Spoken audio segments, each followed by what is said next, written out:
Hello दोस्तों, तो चलिए शुरू करते हैं अपनी स्टोरी का नेक्स्ट पार्ट, चिड़िया की नेकी। इसके बाद फिर भीमा कौवा उड़कर आया और बंदर के सामने बैठ गया। वो बंदर आसपास फल ढूंढ रहा था। बंदर राजा, घरवाली को ढूंढ रहे हो क्या? अरे नहीं रे, अपना फल ढूंढ रहा हूँ, यहीं पास में रखा था, न जाने किसने उड़ा लिया। अरे हाँ, वो फल तो मैंने पिंकी चिड़िया को ले जाते हुए देखा। मैंने सोचा तुमने उसे दिया होगा, मुझे क्या पता कि उसने चुरा लिया है। उसे ऐसा नहीं करना चाहिए था, उसे फल चाहिए था तो तुमसे मांग लेती, है कि नहीं? ऐसे कैसे दे देता?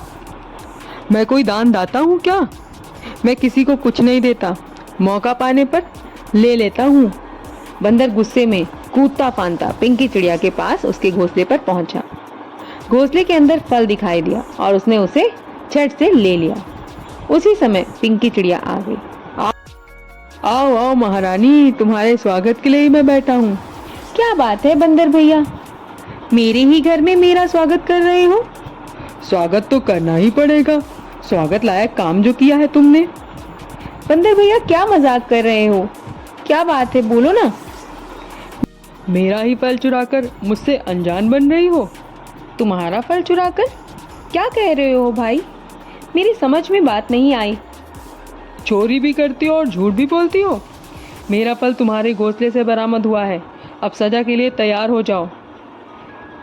तुम्हारा घर ही तोड़ देता हूँ, फिर इस डाल से उस डाल पर भटकती रहना।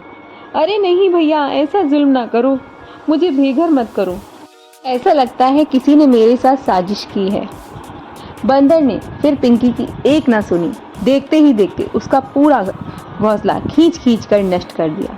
लाचार पिंकी देखती रह गई और आंसू बहाती रही। भीमा कौवा दूर बैठकर मन ही मन खुश हो रहा था। पिंकी कुछ देर तक दुखी होकर बैठी रही।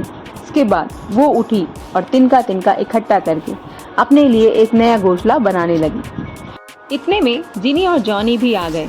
उन्हें सारी बात का पता चला। पिंकी, तुम चिंता मत करो, हम तुम्हारे साथ हैं। हम सब मिलकर तुम्हारी मदद करेंगे और तुम्हारे लिए बढ़िया सा घोंसला बनाएंगे। उसके बाद जिनी और जॉनी ने भी पिंकी की मदद की और जल्द ही एक सुंदर बड़ा घोंसला बना दिया। कुछ दिन बीत गए। एक दिन अचानक तूफान और बारिश ने पूरे जंगल को हिला दिया। भीमा कौवा का घोंसला पहले से ही कमजोर था, हवा और पानी के जोर से खराब हो गया। उसके बच्चे पानी में भीगने लगे। भीमा परेशान हो गया और उड़कर दूसरे पक्षियों के घोंसले के पास जाकर शरण मांगने लगा। उसके लिए सबके दरवाजे बंद हो चुके थे। वो निराश हो गया। तभी अचानक किसी की आवाज़ ने उसे चौंका दिया। वो पिंकी चिड़िया की आवाज़ थी। भीमा भैया, तुम अपने बच्चों को लेकर मेरे घोंसले में आ जाओ, बच्चे भीग रहे हैं, उनकी तबीयत खराब हो जाएगी। भीमा कौवा अपने बच्चों को लेकर पिंकी चिड़िया के घोंसले में आ गया। घोंसला बहुत बड़ा था। भीमा और उसके बच्चों ने राहत की सांस ली। पिंकी ने सबके लिए खाना बना दिया। भीमा पिंकी को देखता रह गया। पिंकी बहन, मैं तुम्हारा बहुत बहुत आभारी हूँ। जब किसी ने मुझे सहारा नहीं दिया, तब तुमने अपना दरवाज़ा मेरे लिए खोल दिया, मुझे और मेरे बच्चों को शरण दी, खाना भी दिया। ये तुम्हारा एहसान मैं कभी नहीं भूल पाऊंगा। बहन, मुझे माफ़ कर दो, मैंने तुम्हारे साथ बहुत बुरा किया। सीमा, तुम्हारी सारी बात मुझे पता है। तुम्हारी बहन सीमा ने मुझे सब कुछ बता दिया।